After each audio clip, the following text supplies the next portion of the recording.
Hallelujah. आप सभी को जय मसीह की। परमेश्वर पिता का धन्यवाद देते हैं कि जिसने आज इस सुंदर दिन को हमें दिखाया, और जो हमारा भविष्यवाणी का जो सेशन चल रहा था, पार्ट 1 हो चुका था, आज उसका भाग 2 हम देखेंगे। पार्ट 2 में हम चलेंगे और हम कुछ बातों को सीखेंगे आज के दिन। फिर से जो हमने पिछले भाग में देखा था कि हम भविष्यवाणी के लोग हैं, परमेश्वर में जितने उनकी संतान बने, जितनों ने प्रभु यीशु मसीह को ग्रहण किया, वो सारे भविष्यवाणी की संतान हैं। हमने पहला पॉइंट इसमें देखा था कि परमेश्वर के लोग हैं जो वो भविष्यवाणी के लोग हैं, और हमने इनमें कुछ बातों को देखा था कि भविष्यवाणियां 2 प्रकार से होती है। एक भविष्यवाणी का वरदान होता है और एक होता है भविष्यवक्ता। वरदान हर एक विश्वासी के पास होता है, लेकिन भविष्यवक्ता की सेवकाई एक अलग प्रकार की होती है, जिसको स्पेशली परमेश्वर अपनी बुलाहट के अंतर्गत उसे चुनता है। हालेलुया। और हमने वचनों को देखा था, और हमने देखा था कि विश्वास की भविष्यवाणी और प्रकाशन की भविष्यवाणी जो विश्वासियों के लिए है वो विश्वास की भविष्यवाणी है, और जो प्रकाशन के द्वारा जो भविष्यवाणी मिलती है वो एक भविष्यवक्ता को जो परमेश्वर के अनुसार उस भविष्यवक्ता की बुलाहट में बुलाया गया है उसको दिया जाता है। और आज हम देखेंगे इसी के आगे जो हमारा दूसरा पॉइंट है, भविष्यवाणी जब होती है ना, भविष्यवाणी जब होती है तो वह कलीसिया के उन्नति के लिए होती है। हालेलुया। भविष्यवाणी जब होती है तो वो क्यों होती है? कलीसिया के उन्नति के लिए। मैं ऐसा क्यों कह रही हूं? क्योंकि हम वचन से हर एक बातों को क्लियर करेंगे कि अगर कोई भविष्यवक्ता भविष्यवाणी कर रहा है तो उसके द्वारा क्या होना चाहिए। बाइबल बताती है पहला कुरिन्थियों उसका 14 अध्याय, 1 कुरिन्थियन चैप्टर 14, पहला कुरिन्थियों 14 अध्याय पद 1 से 4, इसमें इस प्रकार से लिखा है, प्रेम का अनुकरण करो और आत्मिक वरदानों की धुन में रहो, विशेष करके यह कि भविष्यवाणी करो। हालेलुया। यहाँ पर जब पौलुस कुरिन्थियस की कलीसिया को सिखा रहा है, वो बोल रहा है कि प्रेम का अनुकरण करो और आत्मिक वरदानों की धुन में क्या रहो? लगे रहो। क्यों? क्योंकि आपको पवित्र आत्मा के द्वारा 9 प्रकार के वरदान दिए गए, और आपको क्या करना है? उन वरदानों की धुन में रहना है, विशेष करके यह कि भविष्यवाणी करो। यहां पर यह नहीं लिखा है कि भविष्यवक्ता ही भविष्यवाणी करे, यहां सारी कलीसिया के लिए लिखा गया है। क्योंकि बाइबल बताती है, आगे वचन पढ़ेंगे, लिखा है, क्योंकि जो अन्य भाषा में बातें करता है वह मनुष्य से नहीं परंतु परमेश्वर से बातें करता है, इसलिए कि उसकी बातें कोई नहीं समझता, क्योंकि वह भेद की बातें आत्मा में होकर बोलता है। यहाँ अन्य भाषा के बारे में बताया गया है, जो एक प्रकार का और वरदान है अन्य भाषा का। परंतु जो भविष्यवाणी करता है ना, हो सकता है किसी को अन्य भाषा का वरदान हो परंतु भविष्यवाणी का वरदान उसमें नहीं खुला हो, लेकिन बाइबल बता रही है, जब हमने पहला पद पढ़ा वहां लिखा है कि क्या करो? वरदानों के धुन में रहो, कि मुझे क्या मिले? पवित्र आत्मा का वरदान मिले। और क्या कह रहा है वचन? परंतु जो भविष्यवाणी करता वह मनुष्यों से उन्नति और उपदेश और शांति की बातें करता है। बाइबल यहाँ क्लियर कर रही है कि जो भविष्यवाणी करता है वो क्या करता है? मनुष्यों से, है ना। अन्य भाषा में आप अपनी उन्नति करते, अपनी आत्मिक, अपनी शारीरिक उन्नति करते, परंतु जब आप भविष्यवाणी बोल रहे हैं, भविष्यवाणी कर रहे हैं, आप क्या कर रहे हैं? दूसरे मनुष्यों से क्या कर रहे हैं? उन्नति की बातों को और उपदेश और शांति की बातों को कह रहे हैं। इसलिए पौलुस कह रहा है कि तुम क्या रहो? इस वरदान की खोज में रहो कि तुमको क्या वरदान मिले? भविष्यवाणी का वरदान मिले। क्योंकि बाइबल बताती है, आगे 4 पद में लिखा है, जो अन्य भाषा में बातें करता वह अपनी ही उन्नति करता है, परंतु जो भविष्यवाणी करता वह कलीसिया की उन्नति करता है। इसलिए प्रियो, हमको किस धुन में रहना है? हमको और भी बड़े वरदान की धुन में रहना है कि हम अगर भविष्यवाणी करें तो हम केवल अपनी नहीं परंतु हम क्या करेंगे, हम कलीसियाओं की उन्नति को और जितने विश्वासी भाई बहन हैं हमारे, हम उनकी उन्नति को करने पाएंगे। हालेलुया। इसलिए हमारा विषय आज का जो है भविष्यवाणी के अंदर कि भविष्यवाणी जब होती है वो कलीसिया की उन्नति के लिए होती है। और कलीसिया कौन है? कलीसिया मसीह की देह है। मसीह कलीसिया का हेड है और कलीसिया उसकी देह है। अगर हेड परफेक्ट है, अगर मसीह सिद्ध है, तो कलीसिया को क्या होना पड़ेगा? बॉडी को भी, उसकी देह को भी परफेक्ट होना पड़ेगा। आप कलीसिया की उन्नति कैसे कर सकोगे? बाइबल बताती है जब आप भविष्यवाणी करोगे, जब आप प्रोफेसी करोगे, आप घोषणाओं को करोगे, ऐसे शब्दों को निकालोगे जो परमेश्वर के द्वारा कलीसिया की उन्नति के लिए है, तो क्या होगी? कलीसिया उन्नति को करेगी। हालेलुया। इसी अध्याय के पद 12 को जब हम पढ़ते हैं, वहां पर इस प्रकार से लिखा है, इसलिए तुम भी जब आत्मिक वरदानों की धुन में हो तो ऐसा प्रयत्न करो कि तुम्हारे वरदानों की उन्नति से कलीसिया की उन्नति हो। हमें क्या करना है? सिर्फ एक वरदान मिल गया कुछ तो हम खुश हो गए? बुद्धि का वरदान, समझ, ज्ञान का, अन्य भाषा का, भाषाओं के अर्थ बताने का, भविष्यवाणी करना, चंगाई का, एक वरदान मिल गया तो क्या हम संतुष्ट हैं? बाइबल क्या बता रही है मेरे प्रियो? बाइबल बोल रही है कि तुम और भी जो उत्तम वरदान है, बड़े बड़े जो वरदान है, उनके क्या रहो? धुन में लगे रहो। यहां संसारिक पिता अगर कुछ ना मांगो तो नहीं देता संसार में, तो वो तो आत्मिक और स्वर्गीय पिता है। जब तक आप नहीं चाहेंगे कि पिता मुझे इस वरदान को दे कि मैं क्या कर सकूं, तुझ में बढ़ सकूं, उन्नति को कर सकूं, तब तक के आपके जीवन में वो वरदान होकर भी आप उसको इस्तेमाल नहीं कर सकोगे मेरे प्रियो। इसलिए पौलुस बता रहा है कि तुम भी जब आत्मिक वरदानों की धुन में है तो ऐसा प्रयत्न करो कि तुम्हारे वरदानों की उन्नति के द्वारा क्या हो? कलीसिया की उन्नति हो। ये नहीं कि हम बढ़ गए, बस अन्य भाषा मेरे को मिल गया। बाइबल बताती है कि जो अन्य भाषा में बातें करता वो अपनी उन्नति को करता है। प्रभु यही वरदान तू मुझे दे दे ताकि मैं क्या कर लूं? सिर्फ अपनी उन्नति को कर लूं। ऐसा नहीं है मेरे प्रियो। बाइबल बताती है कि जब आप कलीसिया में हैं, आप मसीह की देह में हैं, आप जो देह हैं वो क्या करे? हर एक के लिए उन्नति का क्या करे? कारण बने। हालेलुया। हम जानते हैं जहां देह, मसीह की देह के विषय में लिखा गया है, लिखा है कि अंग, देह एक है परंतु अंग क्या है? उसमें अनेक है। हमें एक देह मिला है, सर है, आंख है, नाक है, मुंह है, कान है, हाथ है, पैर है, उंगलियां हैं, सारी चीज हमको दिया गया है। हर एक का काम एक ही है? नहीं है। सबका काम क्या है? अलग अलग। आंख से हम देखते हैं, मुंह से बोलते हैं, कान से सुनते हैं, हाथ कोई चीज को पकड़ने के लिए, पैर हमें आगे बढ़ाने के लिए, शोल्डर आपको कोई चीज को कैरी करने के लिए, बोझ उठाने के लिए।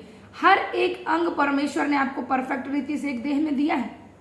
और बाइबल बताती है कलीसिया जो है वो मसीह की देह है, और मसीह जो हेड है वो चाहेगा कि कलीसिया जो उसकी देह वो हमेशा क्या रहे? परफेक्ट रहे, क्योंकि हमारा जो हेड है मसीह वो क्या है? परफेक्ट है। इसलिए हमें क्या करना है? आत्मिक वरदानों की धुन में क्या करना है? लगे रहना है। अब इसमें आप देखेंगे दो शब्द आया है, प्रयत्न और उन्नति, है ना?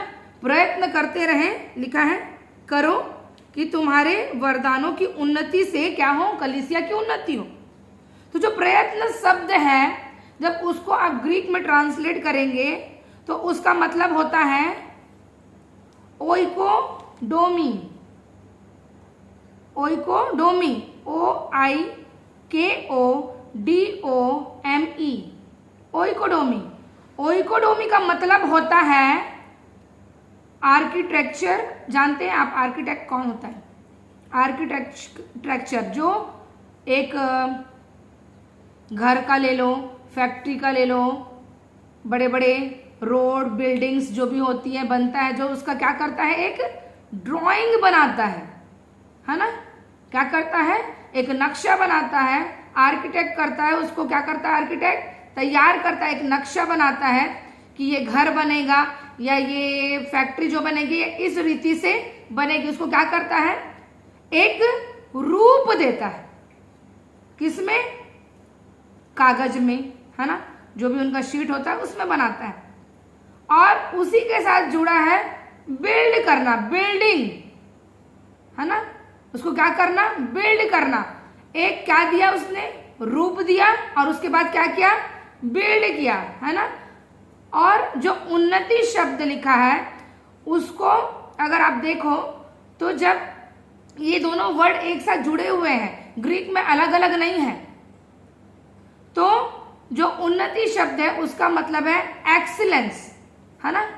एक्सीलेंस मतलब हर एक क्षेत्र में परफेक्ट रीति से क्या करना? उस चीज को तैयार करना। जो परमेश्वर ने आपको वरदान दिया है भविष्यवाणी का, बाइबल बताती है उसमें इतने परफेक्ट हो जाओ कि आप क्या कर सको? कलीसिया की उन्नति कर सको। हालेलुया। कलीसिया की उन्नति किसका काम है? कलीसिया अगर है मसीह की देह, हम जो है कलीसिया, तो उसके उन्नति का काम किसका है? कलीसिया का। वो हमारा ही काम है, जो हम उसकी देह हैं। हमारे द्वारा क्या होगी?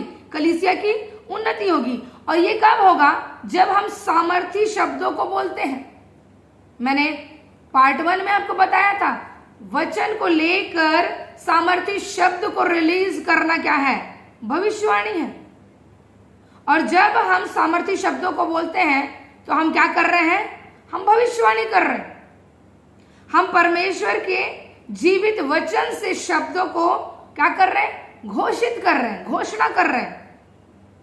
और यही घोषणा क्या है? एक प्रकार से भविष्यवाणी की। हालेलुया। किसके लिए? विश्वासियों के लिए, है ना?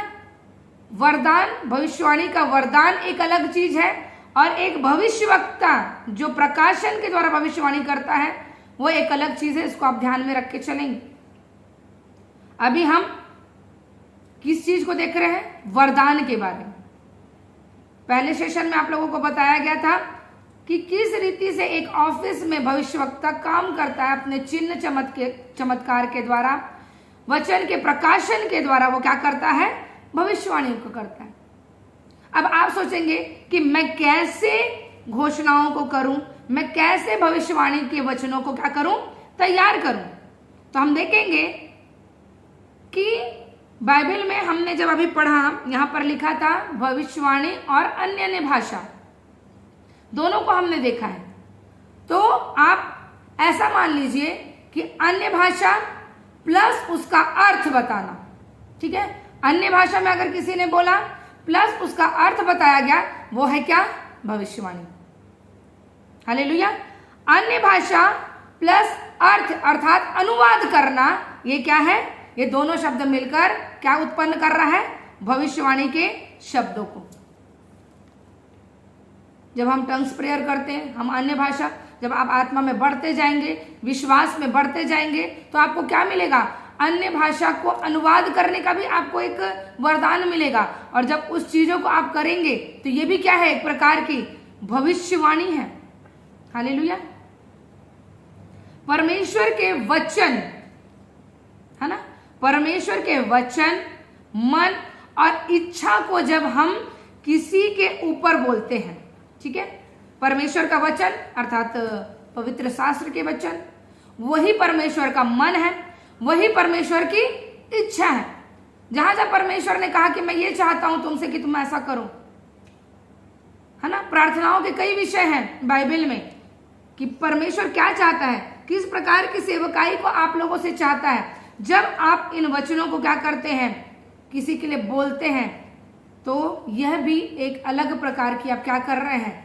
भविष्यवाणी को कर रहे हैं। हालेलुया। एक एग्जाम्पल के लिए हम ले लेते हैं पहला तीमुथियुस 2 अध्याय पद 3 और 4। पहला तीमुथियुस उसका 2 अध्याय पद 3 और 4। यहां पर इस प्रकार से लिखा है कि यह हमारे उद्धारकर्ता परमेश्वर को अच्छा लगता और भाता भी है, जो ये चाहता है कि सब मनुष्यों का उद्धार हो और वे सत्य को भली भांति पहचान ले। हालेलुया। ये किसको अच्छा लगता है? ये हमारे उद्धारकर्ता परमेश्वर को अच्छा लगता और भाता भी है, जो चाहता है कि सब मनुष्यों को क्या हो जाए, उसका उद्धार हो जाए। ये क्या है? ये परमेश्वर का वचन क्या है? ये परमेश्वर के मन को, उसकी इच्छाओं को जाहिर कर रहा है। जब हम इस वचन को पढ़ रहे हैं, इस वचन को पढ़ के हमें पता चलता है कि परमेश्वर का वचन क्या है, परमेश्वर का मन क्या कहता है, परमेश्वर की क्या इच्छा है लोगों के प्रति।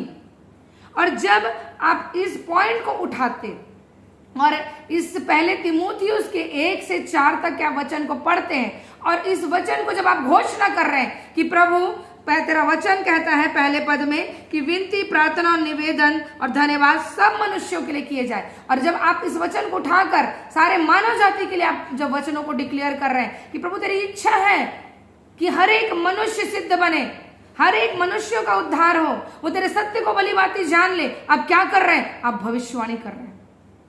हालेलुया। जब आप दूसरे पद में आते, वहां लिखा राजाओं और सब ऊंचे पद वालों के निमित्त, इसलिए कि तुम क्या रह सको, तुम शांति और चैन के साथ पूरी भक्ति और गंभीरता से अपने जीवन को बिता सको। जब आप इस सामर्थ्य शब्द को रिलीज करो, प्रभु मैं घोषणा करती हूं और करता हूं इस वचन के अनुसार से, प्रभु अपने उच्च पदाधिकारियों के लिए, अपने राजाओं के लिए, अपने नगर से लेकर ऑल वर्ल्ड के लिए, जब आप उच्च पदाधिकारी जो बैठे हैं ऊंचे ऊंचे पदों पर, लोगों के लिए प्रार्थना करोगे, परमेश्वर क्या करेगा? उन भविष्यवाणियों को जो आपके मुंह से निकल रहे हैं उनको क्या करेगा? पूरा करेगा मेरे प्रियो। लेकिन क्या करते हैं लोग? करते हैं सब कुछ मालूम होते हुए भी। वचन बहुत अच्छा है मेरे प्रियो, क्योंकि ये जीवित है, ये परमेश्वर का मन है। लोग बोलते हैं परमेश्वर की इच्छा को हम कैसे जानेंगे? भाई कोई भविष्यवक्ता ही बताएगा, उसके मन को हम कैसे जानेंगे? ये जो बाइबल है, ये परमेश्वर का मन है कि वो क्या चाहता है आपके जीवन से, कि आप कैसी बातों को करें और कलीसिया की क्या कर सके?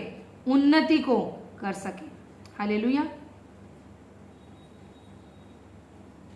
और एक बात आप ध्यान रखेंगे, भविष्य बताना और भविष्यवाणी करना दोनों अलग चीज है। भविष्य बताना और भविष्यवाणी करना। भविष्य कौन बताता है?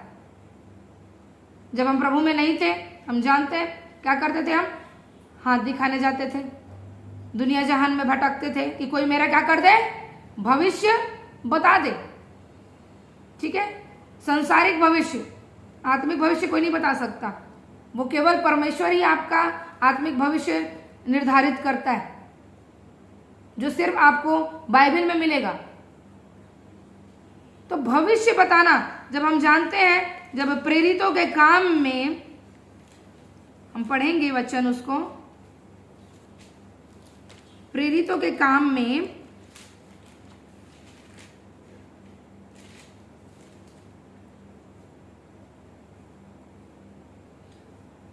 हम जानते हैं कि जब पौलुस बंदी गृह में गया, है ना, हमको सारी घटनाएं मालूम है। पौलुस और सिलास कहाँ है?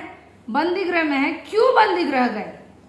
तो वहां पर एक बात लिखी है, प्रेरितों के काम 16 अध्याय पद 16 से हम पढ़ेंगे। वहां लिखा है, जब हम प्रार्थना करने की जगह जा रहे थे तो हमें एक दासी मिली जिसमें भावी कहने वाली आत्मा थी, और वो भावी कहने से अपने स्वामियों के लिए बहुत कुछ कमा लाती थी। भावी कहने वाली आत्मा अर्थात भविष्य बताने वाली आत्मा। एक स्त्री के अंदर क्या थी? भविष्य बताने वाली आत्मा थी, और वो भविष्य बताने वाली आत्मा परमेश्वर की आत्मा नहीं थी। आगे पढ़ेंगे, हम लिखा है वो उस काम के द्वारा, मतलब भविष्य बताने के द्वारा क्या करती थी? उसके जो स्वामी लोग थे, है ना, यहाँ पर उसके ऊपर भी कोई बैठे हैं, वो उनके लिए क्या कर लेती थी? कुछ कमा के ले आती थी, लोगों का भविष्य पढ़ती थी और उनके लिए कुछ कमा लाती थी। 17 पद में लिखा है, वो पौलुस के और हमारे पीछे आकर चिल्लाने लगी, हे मनुष्य परम प्रधान परमेश्वर के दास, ये मनुष्य परम प्रधान परमेश्वर के दास हैं जो हमें उद्धार के मार्ग की कथा सुनाते हैं। वो चिल्ला रही है पौलुस और सिलास के पीछे जा जाके कि ये क्या है, परम प्रधान परमेश्वर के दास है। सोचो उसको कैसे पता चला? क्योंकि जो भावी कहने वाली आत्मा उसके अंदर थी वो दुष्ट आत्मा थी, और वो दुष्ट आत्मा के मदद से क्या करती थी, लोगों के लिए भविष्य को बताती थी। वो बहुत दिन तक ऐसा ही करती रही, परंतु पौलुस दुखी हुआ और मुड़कर उस आत्मा से कहा, मैं तुझे यीशु मसीह के नाम से आज्ञा देता हूं कि उसमें से निकल जा, और वह उसी घड़ी निकल गई। अब बताइए, दुष्ट आत्मा थी, दुष्ट आत्मा से वो क्या कर रही थी, लोगों के भविष्य को बता रही थी। मैं आप लोगों को किसी इस बात को नहीं बता रही हूं कि ऐसा होता है लोगों में अंधविश्वास, मगर ये मैं बता रही हूं कि भविष्य बताना और भविष्यवाणी में क्या फर्क है, क्या अंतर है। क्योंकि बाइबल हमको इन चीजों को बताती है कि वो भी क्या करती थी, एक प्रकार से भविष्यवाणी कर रही सोचते थे लोग, लेकिन वो भविष्यवाणी नहीं था, वो संसारिक बातों को उनको बताती थी। और किस क्या सहायता से? दुष्ट आत्मा की सहायता से। और पौलुस और सिलास के पीछे जब वो प्रार्थना करने जाते थे, चिल्लाती थी, वो परेशान हो गए, त्रस्त हो गए। और एक दिन पौलुस ने क्या किया, यीशु के नाम से उस दुष्ट आत्मा को उसके अंदर से निकाल दिया। अब जो उसके ऊपर जो थे, उसके स्वामी, उनको क्या हो गया, अब दुष्ट आत्मा तो निकल गई, अब कौन भविष्य बताएगा? उनका क्या हो गया, धंधा पानी बंद हो गया। वो क्या करने लगे, अब क्या करें, ऐसा काम होगा परमेश्वर का, फ्री में सब कुछ मिल जाएगा सबको, तो हमारे पास कौन आएगा?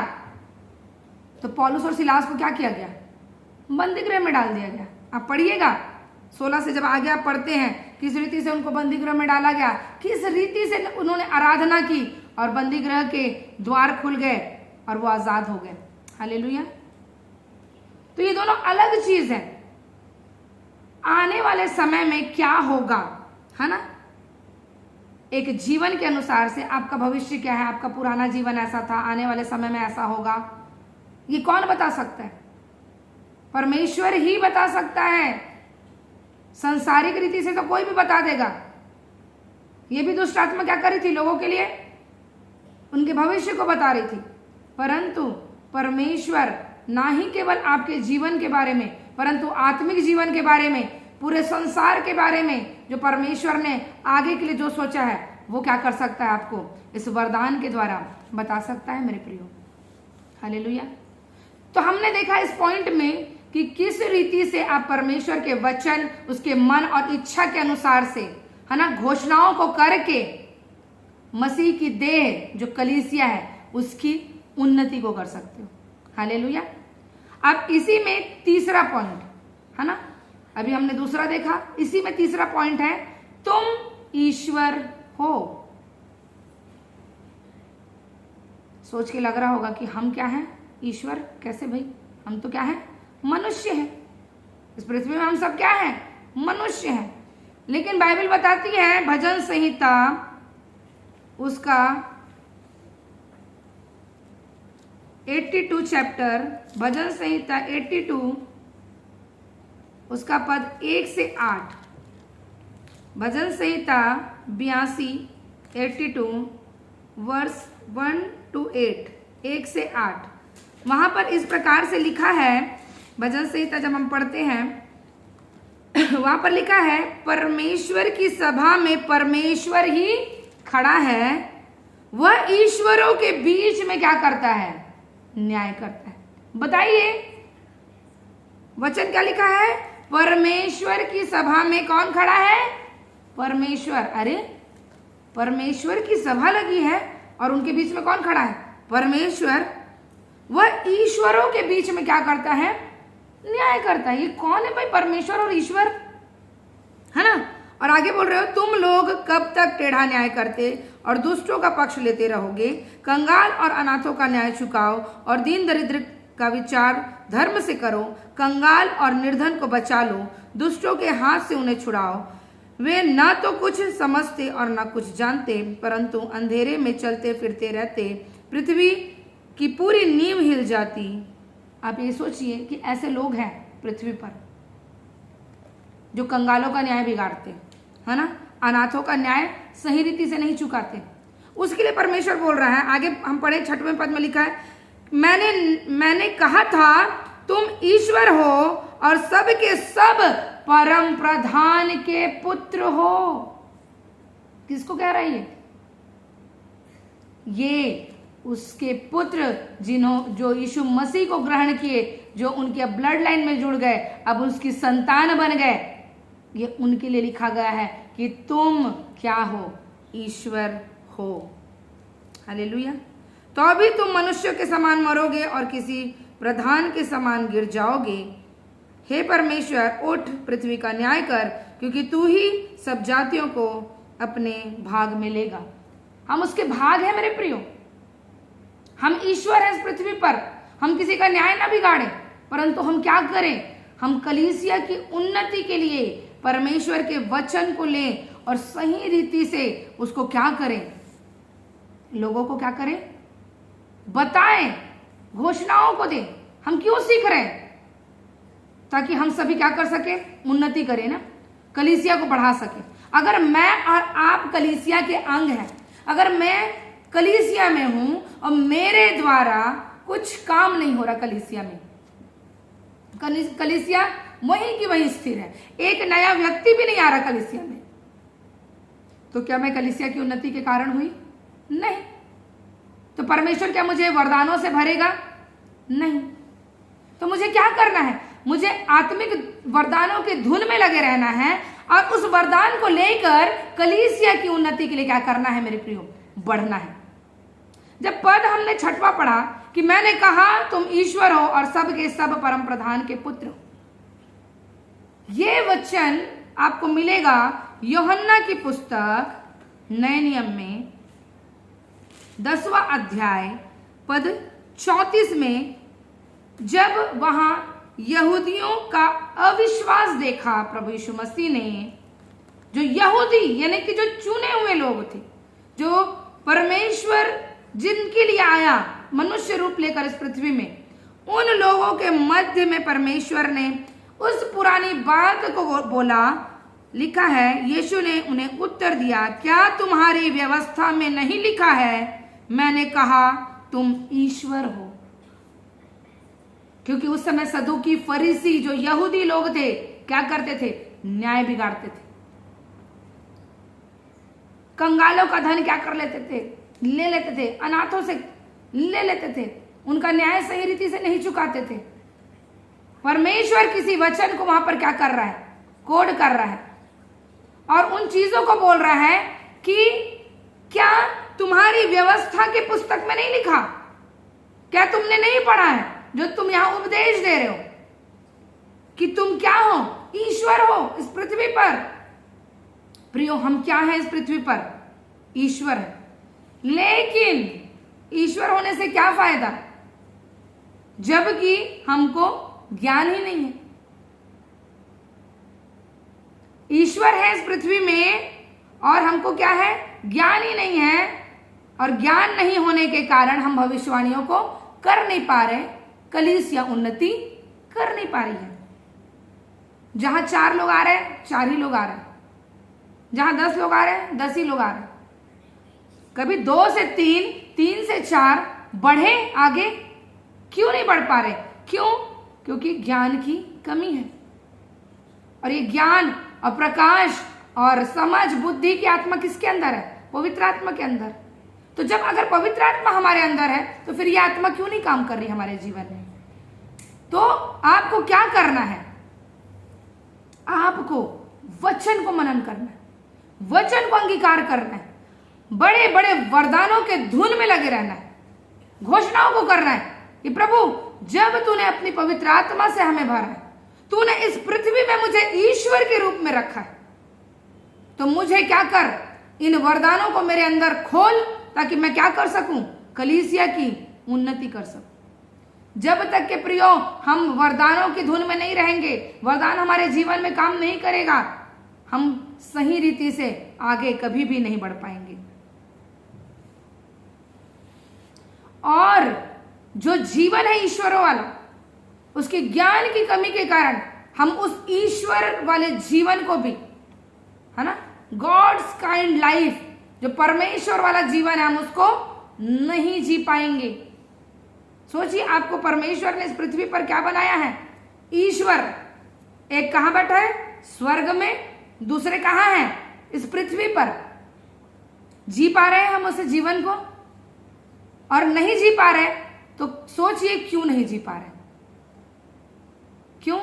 क्योंकि वचन का नॉलेज नहीं है, हमको उस रीति से शिक्षा नहीं मिली कि हम क्या कर सकते हैं, अपने लिए उन वरदानों की खोज में रह सके।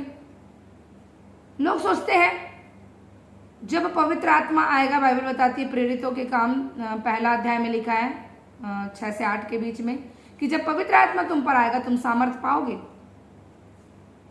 लोगों को कंफ्यूजन रहता है कि अभी भी मुझ में पवित्र आत्मा है कि नहीं, मेरे अंदर सामर्थ है कि नहीं।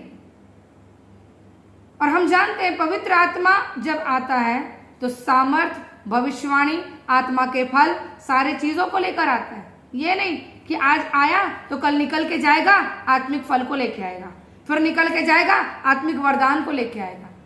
जब वो आया आपके अंदर, सारी चीजें, सारी वो जो 7 आत्माओं के बारे में हमने सीखा था, वो ज्ञान, वरदान, फल, सब कुछ कहाँ है? अब पवित्र आत्मा के द्वारा हमारे अंदर है। लेकिन प्रियो, अगर आपको सही नॉलेज नहीं मिल रहा है वचन का, तो आप सही रीति से नहीं बढ़ पाएंगे और कभी भी आप उस ईश्वरीय जीवन को नहीं जी पाएंगे। आप इस पृथ्वी में परमेश्वर हैं। आप इस पृथ्वी में क्या हैं? एक प्रकार से राजा हैं, याजक हैं। प्रकाशित वाक्य 5वां अध्याय उसका 10 पढ़ेंगे। प्रकाशित वाक्य 5वां अध्याय पद 10 में लिखा है कि और उन्हें हमारे परमेश्वर के लिए एक, जहां राज्य लिखा है उसको आप चेंज कर लेंगे, वो राजा है, राजा और याजक बनाया और वे पृथ्वी पर राज्य करते हैं। कि नहीं? जब आप ऊपर पढ़ेंगे वहां लिखा है कि क्योंकि तूने वध होकर अपने लहू से हर एक कुल और भाषा और लोग और जाति में से परमेश्वर के लिए लोगों को मोल लिया। अर्थात हम सभी जो हम परमेश्वर के चुने हुए लोग हैं, उसने हमको क्या बनाया? इस पृथ्वी में एक राजा बनाया, एक याजक बनाया और इस पृथ्वी का राज्य हमें दिया है। हम इस पृथ्वी पर क्या है? राजा है मेरे प्रियो। भिखारी ना सोचे, परमेश्वर से मांगते मत रहे कि दे दे पिता, दे दे। उसने बोला तुमको उसने पृथ्वी को दे दिया है। स्वर्ग तो परमेश्वर का है, पृथ्वी उसने अपने लोगों को दी है। तो प्रियो, जब उसने पृथ्वी आपको दी है तो राज्य आपको कैसे करना है? उस वचन के अनुसार से जो परमेश्वर ने आपको दिया है, वो सामर्थी वचन आप ले, पढ़े, अपने अधिकार को समझे कि पिता ने आपको क्या अधिकार दिया। आपको राज्य दे चुका है वो। इस पृथ्वी का सारा राज्य किसका है? आपका और मेरा। सबोपदेशक 8वां अध्याय, सबोपदेशक नीति वचन के बाद सबोपदेशक उसका 8वां अध्याय पद 4 में कुछ लिखा है राजा के विषय में कि राजा किस रीति से राज्य करता है। लिखा है क्योंकि राजा के वचन में तो सामर्थ्य रहती है।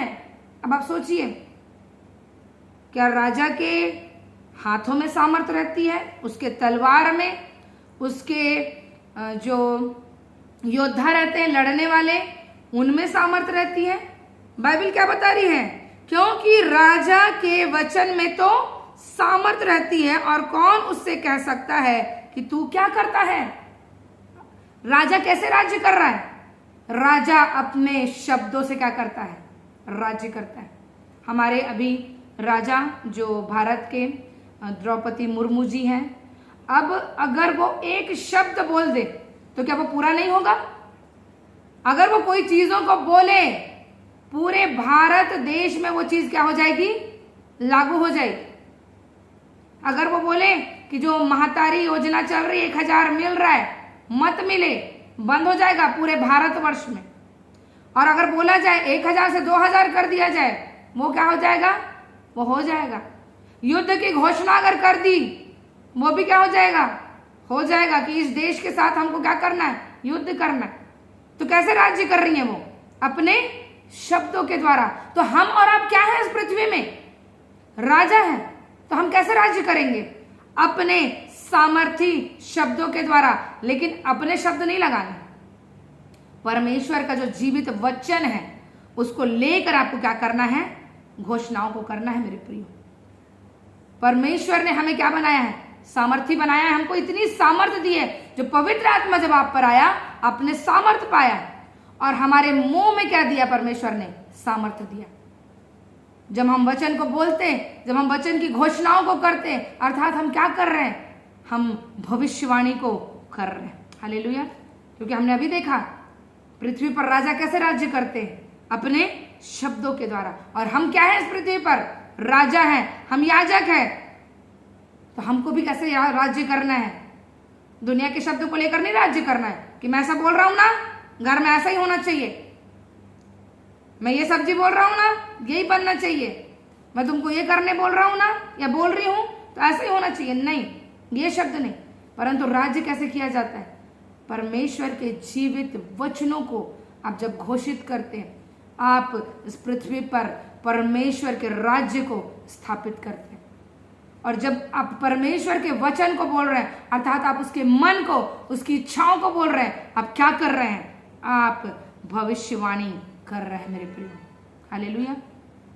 अन्य भाषा बोलते समय हमें क्या करना है? जब हम टंग्स प्रेयर करते हैं, मैंने आपको बताया अन्य भाषा प्लस उसका इंटरप्रिटेशन, अनुवाद करना, ये मिलकर भविष्यवाणी का रूप लेती है। और बड़े बड़े भविष्यवक्ता इसी के अनुसार से भविष्यवाणी करते हैं।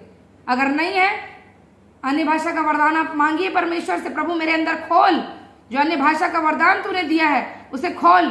अर्थ और जिन्हें है वो बोले, अर्थ बताने का, जो अनुवाद का जो प्रभु वरदान है उसे तू खोल, ताकि मैं क्या कर सकूं?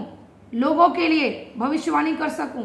और नहीं भी है तो भी सामर्थी वर्ड को निकालिए, परमेश्वर के जीवित वचनों को, और उनसे क्या करिए? भविष्यवाणी को करिए। और जब आप अन्य भाषा में बोल रहे हैं उस समय आप इस चीजों को ध्यान रखें, अन्य भाषा के शब्द मुंह से निकल रहे हैं, लेकिन मन के अंदर आपको क्या करना है? कोई वचन को लेना है और उस वचन को क्या करना है? मनन करना है। ये नहीं कि अन्य भाषा मैंने चालू कर दिया, ओ रिबा शबलबा रिखा लाराबा, सिर्फ इतना बोलने से नहीं होगा। आप अन्य भाषा क्यों बोल रहे हैं? किस उद्देश्य से बोल रहे हैं? किस वचन को मनन करते हुए बोल रहे हैं? आपको बहुत जरूरी है कि एक वचन को लेना और उस वचन को मनन करते हुए अन्य भाषा बोलना। और जब आप ऐसा करते हैं तो वह आपकी प्रार्थना, आपकी भविष्यवाणी क्या होती है? प्रभावशाली बनती है। हालेलुया। जिस भी विषय में, चाहे आप देश के लिए प्रार्थना कर रहे हो और उसमें टंग्स प्रेयर है, चाहे अपने परिवार के लिए, चाहे कलीसिया की उन्नति के लिए, कलीसियाओं के लिए, विश्वासी भाई बहनों के लिए, ये चुनाव जो चल रहा है इसके लिए आप एक वचन को उठाएं और उस वचन के आधार पर, जैसे तीमुथियुस में हमने पढ़ा, राजाओं के लिए, ऊंचे पद वालों के लिए, मानव जाति के लिए, और बहुत सारे हैं, सुसमाचार के फैलने के लिए आपको क्या करना है? उस वचन को मनन करना है, उस वचन को अंदर इस्तेमाल करना है, प्रभु इस वचन के अनुसार से। उसके बाद आपको क्या करना है? अन्य भाषा को बोलना है। और जिस विषय पर हमको घोषणा करनी है उस वचन को हमको आत्मा में क्या करते रहना है? मनन करते रहना है। और उसके बाद हमको क्या करना है? अन्य भाषा को बोलना है। तब सामर्थ्य उत्पन्न होगी और वो शब्द क्या हो जाएंगे? प्रभावशाली हो जाएंगे। जिन शब्दों को आप घोषणा कर रहे हैं फिर वो एक भविष्यवाणी का क्या ले लेती है? रूप ले लेती है मेरे प्रिय। हालेलुया। आप क्या हैं?